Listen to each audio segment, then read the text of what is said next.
আমার বাড়ির আশেপাশের মানুষজন সহ আত্মীয় স্বজন সহ আরো অনেক মানুষ আমার কাছে প্রশ্ন করছেন যে রূপাপু এত তাড়াতাড়ি এত সুন্দর করে বাগান করা কিভাবে শিখে ফেললেন, আর হচ্ছে আপনার মরিচ গাছগুলো এত সুন্দর হেলদি কেন, আর মরিচগুলো এত সুন্দর কিভাবে হয়। আমি যতটুকু জানি, আমার মতো এই যে স্বল্প জ্ঞানী চাষি হিসাবে আমি যতটুকু জানি আপনাদেরকে শিখাইলে আপনারাও কিন্তু খুব তাড়াতাড়ি অনেক সুন্দরভাবে অনেক সুন্দর মরিচের ফলন করতে পারবেন। আজকে আমার যতগুলো মরিচ গাছ আছে সব মরিচ গাছগুলো আপনাদেরকে দেখাবো, আর ছোট ছোট কিছু জিনিস আপনাদেরকে শিখাই দিব। সেই জিনিসগুলো যদি আপনারা ফলো করেন আপনাদেরও দেখেন মানে সামান্য একটা টবের ভিতরেও আপনারা অনেক সুন্দর অনেকগুলা মরিচ লাগায় খাইতে পারবেন। আপনার অনেক বেশি জায়গার দরকার নাই, ঘরের সামনে সিঁড়ির পাশ দিয়ে একটা টবের ভিতরে অল্প একটু মাটি দিয়ে সুন্দর করে একটা গাছ লাগায় রাখবেন, দেখবেন ওই গাছ থেকে কত ফলন খাইতে পারেন, কত মরিচ খাইতে পারেন। তো চলেন আপনাদেরকে বলি আমি কি করছিলাম। এই ভিডিওটা আমার আগের করা ছিল। তো যাই হোক, যখন এই গাছটা এই যে ছোট ছিল তখন আমি এই যে একবার প্রথমে একটা যখন ডাল বেরোয়েছিল তখন কাটছি, কাটার পরে আরও 4-5টা যখন মাথা বেরোয়েছে সেই মাথাগুলাও আমি এই যে এইভাবে কেটে দিছি। যত বেশি আপনি আগাগুলা কেটে দিবেন ফুল না আসা পর্যন্ত তত বেশি দেখবেন যে আপনার গাছটা হেলদি হইতেছে।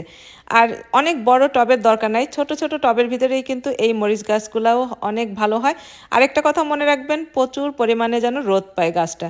অত বেশি পানি দেওয়ার দরকার নাই, একবেলা একটু পানি দিলেই হয়ে যায়, মাটিটা যেন অনেক বেশি ড্রাই না হয়ে যায় সেই দিকে একটু খেয়াল রাখলেই হয়ে যায়। এই যে দেখেন মাশাআল্লাহ সেই মরিচ গাছটা এখন কত বড় হয়েছে, কত ঘন হয়েছে।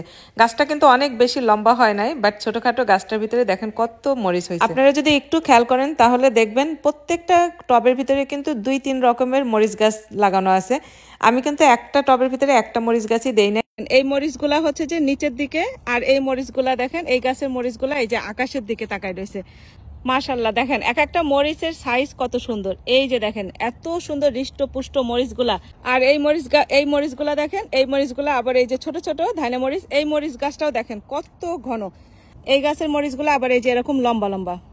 তো গাছগুলা এত ঘন হওয়ার পিছনে একটাই কারণ, সেটা হইতেছে গাছগুলা যখন ছোট থাকবে অনেকেরই মায়া লাগে, বাট মায়া করে লাভ নাই। যখন গাছগুলা ছোট থাকবে তখন আপনারা এই কাজটা করবেন অবশ্যই। এই যে নতুন ফুল আসছে, এটাও হচ্ছে যে ওই যে আকাশের দিকে উঠে থাকে সেই মরিচগুলাই হবে আমি শিওর। আর ওই যে দেখেন এটা ফুল আসছে যে, এখানেও কিন্তু 3টা মরিচ গাছ। তো এই মরিচ গাছের ডালগুলাও কিন্তু আমি ছোটবেলায় কেটে কেটে দিছিলাম। এটা হচ্ছে যে বাংলাদেশি স্টাইলের মরিচ গাছ, বাংলাদেশি যে মরিচগুলা থাকে না পাওয়া যায় আমরা সবসময় খাইতাম সেই মরিচগুলা। আর এই মরিচগুলা দেখতে ছোট হলে কি হবে, এত ঝাল মানে বলার মতো না। বোম্বাই মরিচের মতো এত সুন্দর একটা ঘ্রাণ এই মরিচটার ভিতরে, কোনো ভাবসা ভাবসা কোনো গন্ধ নাই এই কাঁচা মরিচটার ভিতরে, এত সুন্দর স্মেল করে।